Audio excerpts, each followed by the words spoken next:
시청자 여러분 안녕하십니까? JJC 내시 뉴스 시작합니다. 김종철 정의당 대표가 같은 당 소속 의원을 상대로 성추행을 저질러 당 대표직에서 물러났습니다. 박원순 전 서울시장 사건에 대해 국가인권위원회는 성희롱에 해당한다는 결론을 내렸습니다. 대중교통의 안전을 보장해달라는 청와대 국민청원이 올라왔습니다.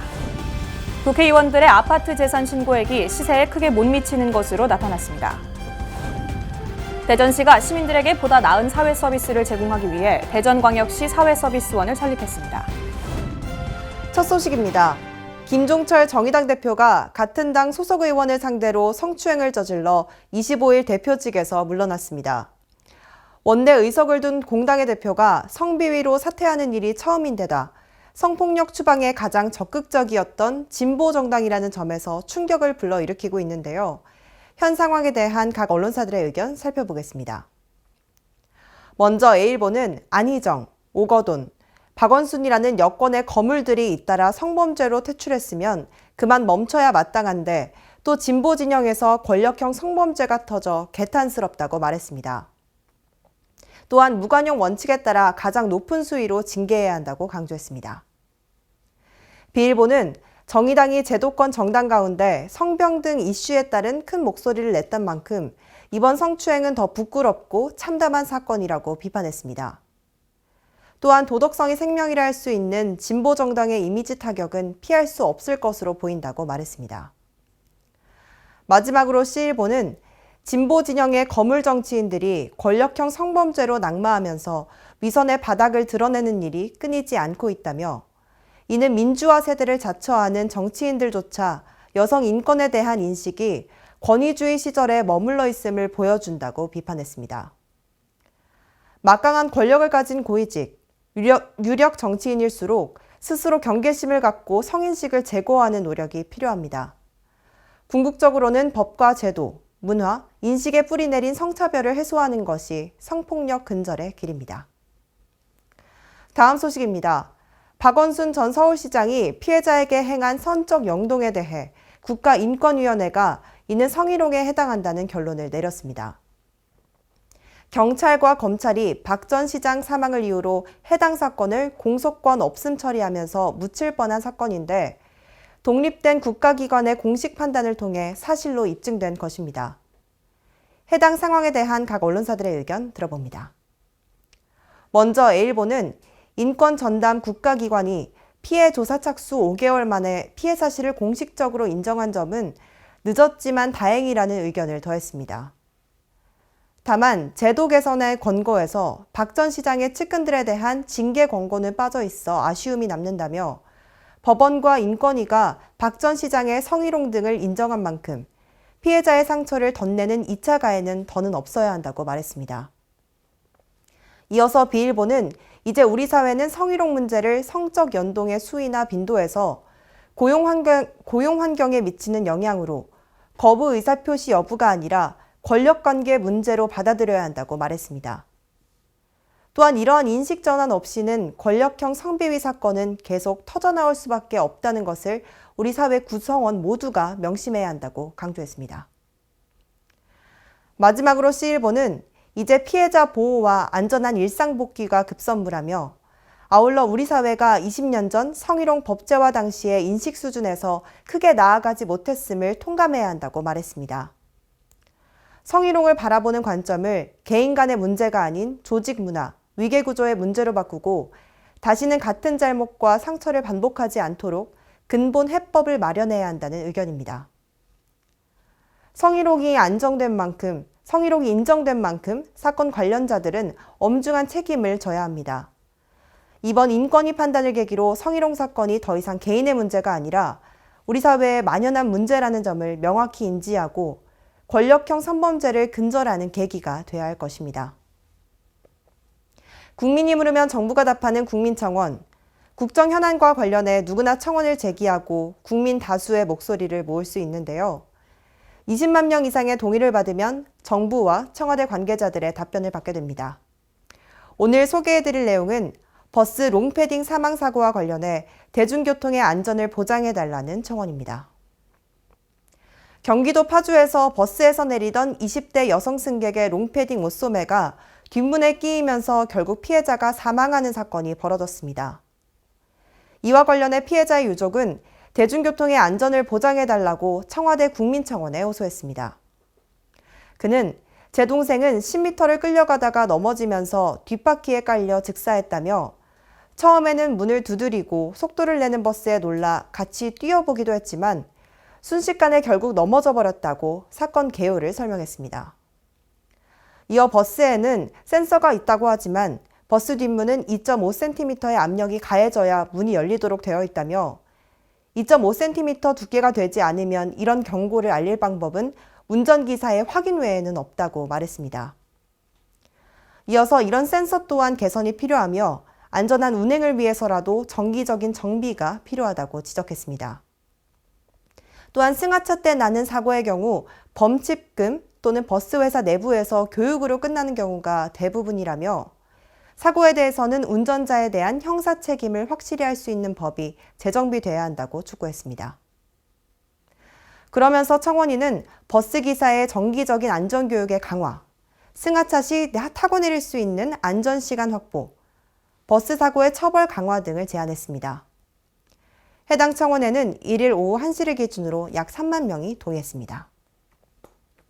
다음은 국회 소식입니다. 21대 국회의원 중 아파트 재산 상위 30명이 보유한 재산 아파트의 총 시세는 1,131억 원으로 1인당 평균 37억 원 이상의 아파트를 보유한 것이란 조사 결과가 나왔습니다. 하지만 재산 신고액은 시세에 크게 못 미쳤습니다. 경제정의실천시민연합은 21대 국회의원의 보유재산과 부동산 보유 실태에 대한 심층 분석 결과를 발표했습니다. 지난해 11월 기준 아파트 재산 상위 30명을 대상으로 조사한 결과 아파트 51채의 시세는 약 1,131억 원입니다. 한 명당 37억 원 상당의 아파트를 보유하고 있는 셈입니다. 하지만 이들이 지난해 초 자진 신고한 아파트 재산은 750억 원으로 한 명당 25억 원 수준입니다. 경실련은 신고액과 시세의 차액은 381억 원이라며 신고액 대비 시세 반영률은 66.3%에 불과하다고 지적했습니다. 상위 30명의 신고가액은 1인당 25억입니다. 또 이 아파트의 공시가가 아닌 시세를 파악한 결과 2020년 11월 기준 시세입니다. 시세는 37.7억, 시세 대비 신고가가 66.3%에 불과했고 경실련은 조사 대상 의원 중 일부 의원들이 유관 상임위에서 의정 활동을 하고 있다며 유관 상임위에서 배제해야 한다고 주장했습니다. 30명 중에 김혜재 의원, 김희국 의원, 송언석 의원, 이현승 의원은 국토위 소속이고 서병수 의원, 유경준 의원은 기재위 소속입니다. 부동산이 많고 또 다주택을 보유한 것에 대해서 국민들이 여러 가지 우려를 하고 있지만 아직도 해당 의원들이 상임위, 유관 상임위에서 의정 활동을 하고 있는 것으로 파악이 됐습니다. 상위 30명이 보유한 아파트는 한 채당 2010년 12억 4천만 원에서 2020년 22억 2천만 원으로 9억 8천만 원이 상승했고 평균 79.4%가 상승한 것으로 나타났습니다. 문재인 정부 4년 평균 14억 9천만 원에서 지난해 22억 2천만 원으로 7억 3천만 원, 49.4%가 올랐습니다. 경실련은 자산 신고를 할 때 보유 자산을 시세대로 신고하는 것을 의무화하고 공개해야 한다고 지적했습니다. 국회의원이 가진 재산, 대한민국 고위공직자 재산을 신고하는 기준인 부동산 재산 신고 기준을 실제 시세대로 신고하도록 자기가 가진 재산, 자기가 가진 집, 자기가 가진 부동산을 실제 가격대로 신고하는 그 하나만이라도 아파트값 상승률이 임금 상승률보다 높아 서울에 집 한 채 마련하기가 점점 어려워지는 것이 현실입니다. 정부는 고위공직자의 자산 신고를 상세히 공개하고 집값 거품 제거를 위한 대책 마련에 귀추가 주목됩니다. 정의당의 김종철 대표가 성추행 사건으로 사퇴했습니다. 피해자는 같은 당의 장혜영 의원인데요. 김 전 대표도 모든 사실을 인정했습니다. 지난 25일 정의당 김종철 당대표가 성추행 사실로 당대표에서 사퇴했습니다. 해당 사건은 피해자인 장혜영 의원의 신고로 성추행 사실이 드러났습니다. 김종철 전 대표는 입장문을 통해 저는 피해자가 원치 않고 전혀 동의도 없는 부적절한 신체 접촉을 행함으로써 명백한 성추행의 가해를 저질렀습니다라고 인정했습니다. 하지만 더 논란이 되고 있는 건 김 전 대표가 신년사에서 언급한 말 때문입니다.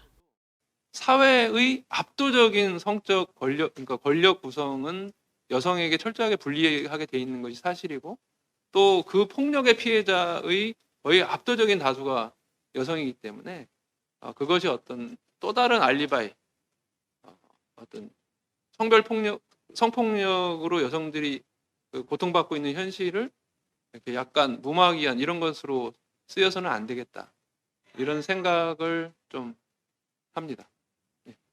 김 대표는 모든 사실을 인정하고 사퇴 의사를 밝혔으나 이날 정의당 대표단은 성추행 사건에 대해선 관용이 없다며 단호하게 대처하겠다는 의사를 밝혔습니다.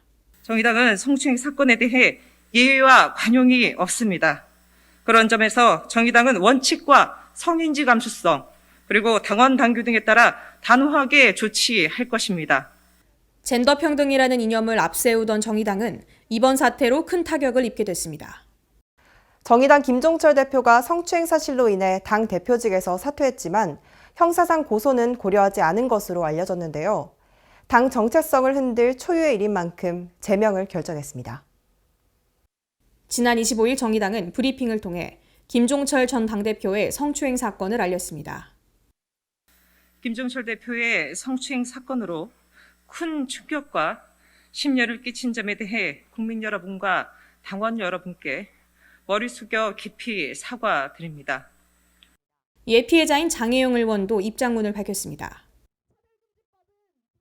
장 의원은 함께 젠더 폭력 근절을 외쳐왔던 정치적 동지이자 마음 깊이 신뢰하던 우리 당의 대표로부터 저의 평등한 인간으로서의 존엄을 훼손당하는 충격과 고통은 실로 컸다고 밝혔습니다.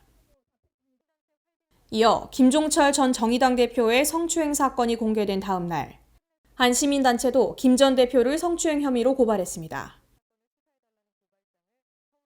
이에 대해 장혜영 의원은 개인 SNS를 통해 유감의 뜻을 밝혔습니다. 경찰은 김종철 전 당대표 사건을 영등포에서 서울경찰청으로 이관했으며 사건이 이첩된 이유에 대해서는 국민적인 사안으로 주요 사건이기 때문이라고 밝혔습니다. 우리 당 중앙당규위원회는 김종철 전 대표에 대해 제명 결정을 했습니다. 지난 25일 김종철 전 대표의 성추행 사건과 관련해 당 대표단이 제소한 사건으로 당이 내릴 수 있는 최고수의 징계인 제명을 결정한 것입니다. 지난 29일 정의당은 브리핑을 통해 김종철 전 당대표의 제명을 결정했습니다. 수도권 소식입니다. 경사가 급한 고지대 지역은 눈이 쌓이거나 추위로 도로가 얼어붙을 경우 차량 통행이 쉽지 않고 낙상 사고의 위험도 그만큼 커지기 마련인데요. 강북구가 자동으로 도로 위에 눈을 녹이고 제설제 사용에 따른 환경오염도 예방할 수 있는 열선 시스템을 지역 내 고지대 3곳에 설치했습니다. 강북구가 도로 결빙에 따른 각종 사고를 예방하기 위해 삼양동과 미아동, 송중동 일대 고지대에 열선을 설치했습니다. 친환경 열선 시스템이 구축된 지역은 모두 3곳으로 삼양초등학교 인근의 삼양로 41가길 8번과 삼양시장 인근 골목길인 솔매로 2번에서 24번 사이, 그리고 도봉로 34길 58번 일대입니다. 융설 시스템은 도로 포장면 아래에 매설된 열선이 온도와 습도 센서 등을 통해 자동으로 작동하면서 해당 구역에 눈이 쌓이는 것을 차단하는 방식으로 운영됩니다. 열선이 매립된 지역은 경사가 급해 적은 양의 눈에도 마을버스나 차량 통행에 어려움이 뒤따랐고 어르신이나 보행이 불편한 주민들의 낙상사고 위험도 높아 예방 조치를 마련할 필요성이 제기되었습니다. 시스템이 설치됨에 따라 제설제 사용으로 인한 도로 시설물의 부식과 환경 오염을 막을 수 있고 인력과 장비를 폭설 취약 지역에 재배치할 수 있어 제설 대책의 효율성도 향상될 것으로 기대됩니다. 강북구는 비상 상황을 대비한 원격 제어 장치를 운용하고 도로 인근에는 CCTV를 설치해 지속적인 모니터링을 실시하고 있습니다. 마포구는 지난 12월 16일부터 누구나 코로나19 검사를 받을 수 있는 임시선별검사소 2곳을 운영해 왔습니다. 이 중 망원유수지 체육공원 임시선별검사소는 예정대로 지난 17일에 운영을 마감했는데요. 나머지 한 곳인 서강대역 광장검사소가 2월 13일까지 2주간 운영을 연장하기로 했습니다. 마포구에서 운영 중인 서강대역 광장 임시선별검사소가 4주간 연장 운영됩니다. 임시선별검사소에서는 코로나19 확산 차단을 위해 역학적 연관성과 상관없이 시민 누구나 무료로 익명검사가 가능합니다. 연장 기간은 1월 18일부터 2월 13일까지고 일요일과 공휴일은 운영되지 않습니다. 평일 오전 9시부터 오후 5시까지 운영되며 오후 1시부터 2시까지는 휴식 및 소독 시간이 있습니다. 토요일은 오전 9시부터 오후 1시까지 운영됩니다. 서강대역 광장 임시선별검사소는 서강대역 1번 출구 뒤편 지상부 광장에 위치해 있습니다. 마포구가 지역 청년들을 대상으로 금연 활동을 활발히 펼치고 있어 주목을 받고 있습니다. 그 결과 서울시가 주관한 2020년 금연도시 서울 만들기 사업의 청소년 흡연 예방 부문에서 최우수고로 선정됐습니다. 마포구는 자라나는 청소년들의 음주 흡연 등 잘못된 습관에 노출돼 탈선되는 것을 바로잡기 위해 노력하고 있습니다. 마포구는 청소년 금연 활동의 하나로 지난해 처음으로 청소년 금연 홍보단을 만들었습니다. 지역 청소년들로 구성된 금연 홍보단은 지난해 8월 14일 발족식을 가진 뒤 활발한 금연 활동을 전개했습니다. 금연 홍보단은 청소년의 자발적인 금연 문화를 조성하는 것을 목표로 삼고 또래의 공감대를 이끌어낼 금연 콘텐츠를 개발해 청소년의 눈높이에 맞는 금연 광고를 제작했습니다. 또 청소년 주도형 금연거리를 조성하는 데 힘을 보탰습니다. 이렇게 마포구가 금연 홍보단 등과 합심해 청소년 흡연 예방을 위해 헌신한 결과 서울시가 주관한 2020년 금연도시 서울 만들기 사업의 청소년 흡연 예방 부문에서 최우수고로 선정됐습니다. 마포구는 유튜브와 인스타그램, 페이스북 등을 활용해 청소년들에게 금연을 홍보하고 있습니다. 다음은 광역시 소식입니다. 고령화 사회, 여성 경제 활동의 증가로 아동과 노인 돌봄 서비스 수요가 증가하고 있습니다. 이에 대전시가 도움이 필요한 시민들에게 보다 나은 사회 서비스를 제공하기 위해 대전광역시 사회서비스원을 설립했습니다. 대전시가 1월 27일 대전광역시 사회서비스원 개원식을 개최했습니다. 사회서비스원은 사회서비스의 공공성과 책임성 확보, 양질의 일자리 확충, 서비스질 개선을 위해 출범했으며 본부와 직영시설로 운영, 직영시설은 오는 2025년까지 52개 시설로 확대해 나갈 예정입니다. 또한 대전시의 돌봄 수요와 서비스 제공의 연계체계 구축, 중장기 복지정책 로드맵 수립, 국공립시설과 종합재가센터 운영의 체계화, 종사자 처우 개선 등을 적극 추진할 계획입니다. 한편 코로나19로 모두가 어려운 여건 속에서 출범한 만큼 대전시 사회서비스원은 지역의 시민 복지를 한층 발전시키는 계기가 될 것으로 기대됩니다. 시민 모두가 안전한 도시를 만들기 위해 대전시는 다양한 노력을 기울이고 있는데요. 안전한 대전 만들기를 위한 자세한 시정 소식 전해드립니다. 지역사회에 위기 상황이 발생했을 때 무엇보다 중요한 것이 바로 발빠른 대처인데요. 대전, 세종, 충남에서 운영하는 영상회의 시스템이 오는 5월부터 대전시로 통합됩니다. 이에 비상시 의사소통과 상황관리가 원활해질 것으로 기대됩니다. 음란성 정보를 유통하는 불법 유해 사이트를 감시하고 모니터링하는 온라인 시민감시단이 5월부터 운영됩니다. 시민인권보호관이라고 들어보셨나요? 대전시 업무 수행 중 발생한 인권 침해와 차별 문제를 상담 조사하는 인권 분야 전문가들이 3월부터 시민들을 직접 찾아갑니다. 공기정화 기능을 가진 친환경 수소시내버스가 올 하반기 대전에 처음 도입됩니다. 수소시내버스는 1회 충전으로 400km 이상 주행이 가능합니다. 대전시 소방본부 119 종합상황실에서 119 신고 중 끊긴 전화에 대해 민원인에게 다시 연락하는 콜백 시스템을 올해 하반기부터 운영합니다. 소방본부는 콜백 시스템을 통해 도움이 필요한 신고자의 위급 상황 여부를 더욱 철저하게 확인, 대응할 계획입니다. 시민 모두가 안전한 대전, 시민과 함께 만들어갑니다.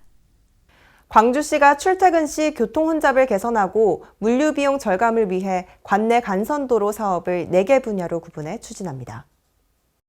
먼저 광역도로 사업으로 광주 하남에서 장성 3개로 이어지는 광역도로의 노선을 일부 조정하고 기존 2차로에서 4차로로 확장합니다. 이와 함께 공사비 50%를 국비로 지원받는 혼잡도로 개선 사업을 추진해 상무지구에서 첨단산단, 월전동에서 무진로, 북부순환도로, 용도에서 담양을 잇는 도로의 교통 혼잡을 해소할 방침입니다. 지난해 말 우리 시는 간선도로 사업을 위한 국비 1,000억여 원을 확보해 사업을 안정적으로 진행할 수 있게 되었는데요. 간선도로망 확충으로 시민들의 교통불편 해소와 지역경제 활성화 등 긍정적인 영향을 불러올 것으로 생각됩니다. 아울러 산단 진입도로 사업의 일환으로 평동 3차 산단과 남구 대촌 에너지밸리를 잇는 구간에 대한 공사를 올 하반기부터 단계적으로 실시합니다. 또 작년 말 사업비 453억 원을 전액 국비로 확보한 첨단 3지구 진입도로 개설 사업을 추진해 물류 경쟁력을 높일 계획입니다. 이 밖에도 연구개발특구 지원 사업으로 광주 R&D 특구 연결도로인 용두교를 철거 및 재가설해 첨단 연구개발특구로의 접근성을 개선할 예정입니다. 강원도 소식입니다. 설 명절을 앞두고 강릉 지역 특산물을 판매하는 강릉몰이 최대 50%의 할인 행사를 진행합니다. 온라인 장터인 강릉몰을 통해 강릉에서 생산되는 수산물과 축산물, 한과, 커피 등 390여 개 제품을 할인된 가격에 구매할 수 있는 특판 행사가 진행되고 있습니다. 고등어와 복어, 젓갈류, 황태, 조미포 등의 수산물은 30% 할인된 가격에 만날 수 있습니다. 또한 행사 기간 동안 강릉몰 회원을 대상으로 30% 할인 쿠폰이 발급돼 상품당 최대 2만 원까지 추가 할인을 받을 수 있습니다. 설 기획전은 2월 14일까지로 예산 소진 정도에 따라 할인 기간이 일찍 종료될 수도 있습니다. 평창군이 평창군 산림조합과 2021년 민관협력형 시범사업 업무 협약을 체결했습니다. 민관협력형 산림경영 시범사업은 사유림 경영 활성화를 위해 산림조합의 공적 기능 강화 및 산림법인과의 상생방안 마련을 목적으로 하는 사업으로 군은 2021년 조립 및 숯가꾸기 사업을 산림조합에 위탁해 시행합니다. 평창군 산림조합은 총 사업량 1,665헥타르, 사업비 49억 원의 조립 및 숯가꾸기 사업을 위탁받아 시행할 예정입니다. 설계, 시공, 관리 등에 참여하지 않고 사업 대상지 확보 및 발주, 관리 감독 등을 추진해 조합과 법인과의 관계 개선 및 조합의 공공기능 강화에 주력할 예정입니다. 이번 협약은 전문적인 산림 경영이 이루어질 수 있도록 적극 지원해 침체 사유림 경영의 성공 모델 개발 및 확산에 기여할 것으로 기대됩니다. 횡성군이 보훈 대상자와 그 유가족의 영예로운 생활을 지원하기 위해 한층 더 확대된 복지 정책을 추진합니다.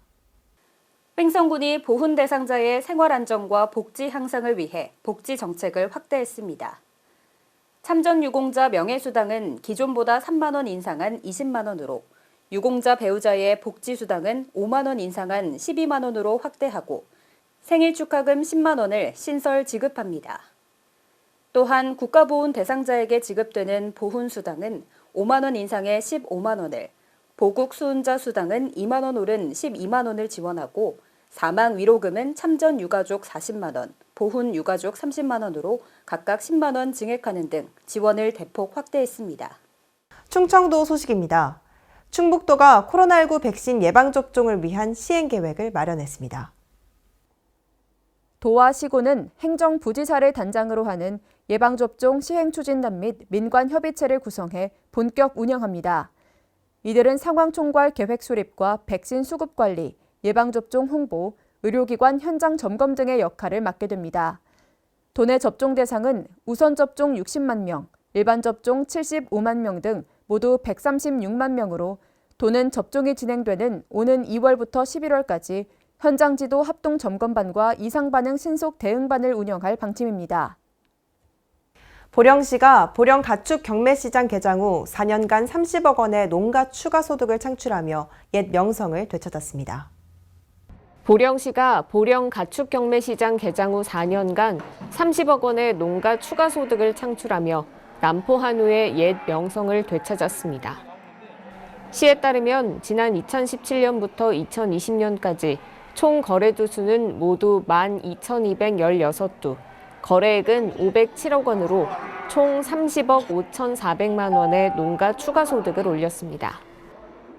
이는 한우 개량 극대화 지원 사업에 4억 268만 원, 한우 개량 컨설팅 지원 사업에 3억 720만 원을 투자하는 등 한우의 개량과 지속적인 관리를 위해 노력한 결과로 풀이됩니다.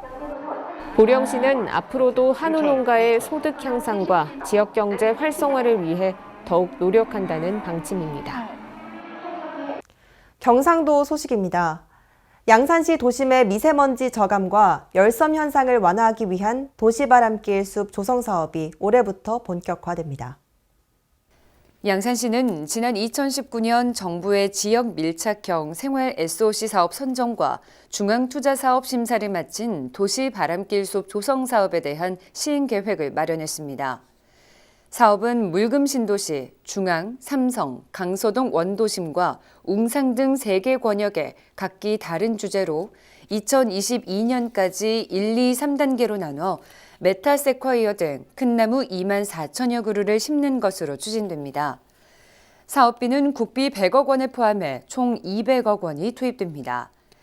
양산시는 미세먼지를 줄이고 열섬 현상을 완화하는 등 도시의 청량감을 높여줄 것으로 기대하고 있습니다. 이어서 전라도 소식입니다. 여수시가 코로나19 긴급 재난지원금을 전 시민에게 지급하기로 했습니다. 여수시는 긴급 재난지원금을 시민 1인당 25만 원으로 책정해 2021년 1월 18일 0시를 기준으로 여수시에 주소를 두고 있는 시민과 외국인 등록을 한 다문화 가족에게 지급하게 됩니다. 긴급재난지원금은 지역경제 활성화를 위해 선불카드로 지급하게 되며 금년 8월 말까지 사용토록 할 계획입니다. 카드 사용이 불편한 65세 이상 어른들께는 현금으로 지급할 계획입니다. 또한 여수시는 긴급재난지원금 기부 캠페인을 추진해 집합 제한과 금주로 큰 어려움을 겪고 있는 분들께 추가 지원할 계획입니다.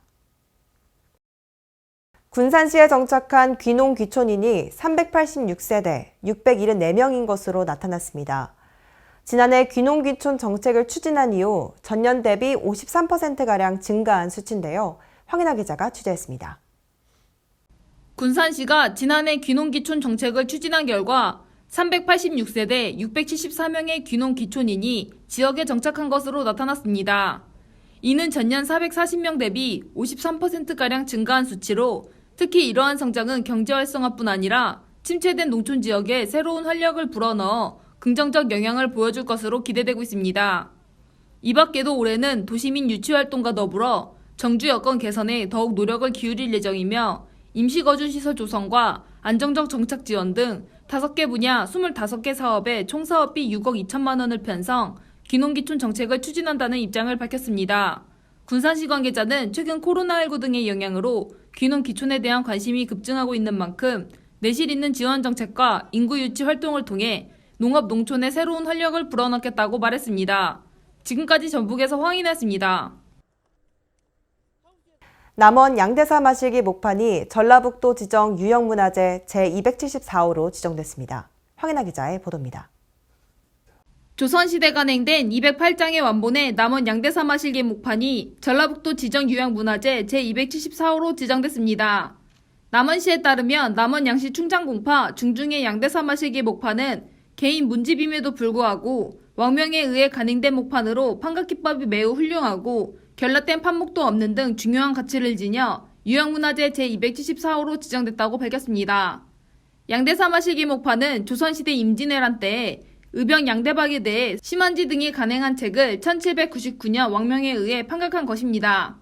시 관계자는 우리시는 이번에 전라북도 유형문화재로 지정된 양대사 마실기 목판에 대해 소유자, 관리자 등이 적극적으로 협조해 체계적으로 보존 활용될 수 있도록 노력할 계획이라고 말했습니다. 지금까지 전북에서 황인아였습니다. 장수군이 2021년 노후주택 개조 사업을 추진하면서 저소득층과 장애인, 노부모 부양 가구를 지원할 예정입니다. 황인아 기자가 취재했습니다. 장수군이 저소득층과 장애인, 고령자 등 취약계층의 낡은 집을 개조해 생활의 만족도를 높이는 2021년 노후주택 개조 사업을 추진합니다. 군에 따르면 올해 가구당 최대 600만 원 한도 총 1억 4,800만 원을 투입해 지붕 개량, 화장실 보수, 도배 및 장판 교체 등의 사업을 추진하게 됩니다. 지원 대상은 저소득층과 등록장애인, 90세 이상 노부모 부양가구로 총 30가구의 노후주택을 개조할 예정입니다. 장수군 관계자는 사업을 통해 취약계층의 삶의 질 향상과 효문화 확산에 기여할 것으로 기대된다며 앞으로도 취약계층의 주거환경 개선을 위해 최선을 다하겠다고 말했습니다. 지금까지 전북에서 황인혜였습니다. 세계 소식입니다. 미국의 전기자동차 업체 테슬라가 창사 이래 처음으로 연간 흑자를 달성했습니다. 테슬라는 현지 시각 27일 지난해 7억 2,100만 달러, 우리 돈 7,967억 원의 이익을 냈다는 내용의 실적 보고서를 공개했습니다. 테슬라는 2019년에는 8억 6,200만 달러, 9,525억 원의 손실을 냈으나 지난해에는 전기차 판매 호조 등에 힘입어 연간 흑자 달성에 성공했습니다. 하지만 작년 4분기 실적이 시장의 기대치를 밑돌면서 시간의 거래에서 주가는 5% 가까이 하락했다고 AFP 통신은 전했습니다. 인도 법원이 여아 성추행 사건 재판에서 옷을 벗기지 않았기 때문에 성폭력이 아니라고 판결해 공분을 사고 있습니다.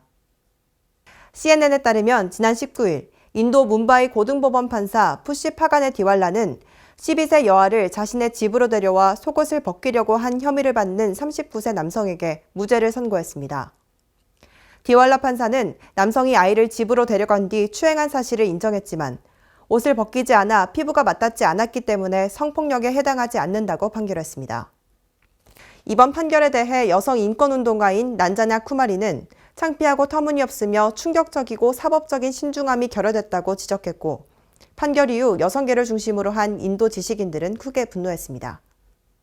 미국의 비디오 게임 유통업체인 게임스톱의 이상 주가 급등을 놓고 논란이 확산되는 가운데 미 정부가 상황을 적극적으로 모니터링하고 있다고 현지 시각 27일 밝혔습니다.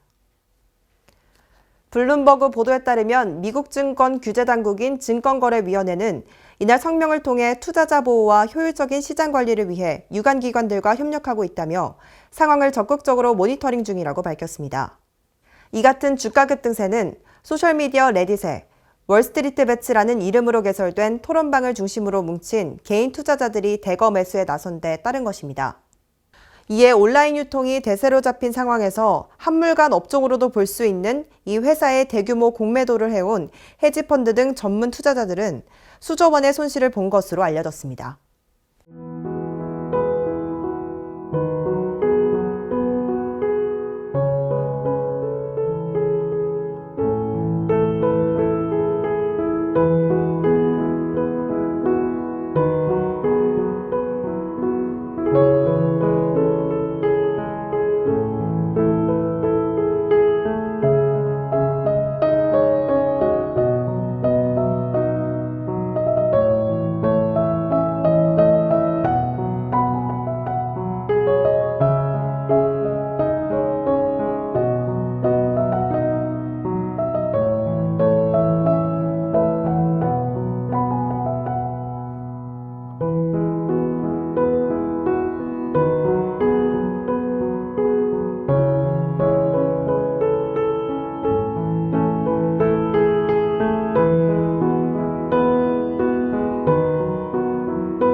최근 코로나19로 홈술 트렌드에 맞춰 주류 업계에서 알코올 도수를 낮춘 낮은 도수 술을 잇따라 출시하고 있습니다. 하지만 도수가 낮아지면서 주량은 오히려 늘어나고 있는 것으로 나타났는데요. 쉽게 취하지 않는다고 자주 마시다 보면 결국에는 잘못된 음주 습관이나 음주 문제로 이어질 수 있습니다.